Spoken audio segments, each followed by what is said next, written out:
আজি গাহৰি মাংসৰে বনাই খাম। আজি কোনে কোনে খাব কমেণ্ট কৰিবচোন, কেনেকুৱা লাগিব কওকচোন।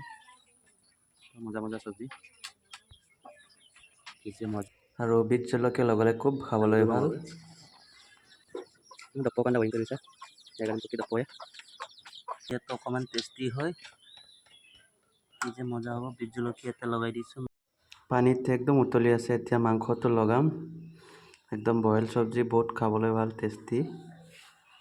চবে খাই চাব এনেকৈ বনাই। একদম বইল চব্জি লগাই আছে আৰু উতলি আছে একদম। মায়ে বনোৱা চব্জি বহুত খাবলৈ ভাল, সেইকাৰণে মায়ে সদায় বনাই থাকে। বহুত টেষ্টি হয় মায়ে বনালে, খাবলৈও ভাল বহুত। ফাইনেলি এতিয়া সেয়া ওলাই গ'ল ভাতৰ থালি। ঠিক খাব নোৱাৰিলোঁ, নমোৱাটো সকলোৱে চাই থাকিব।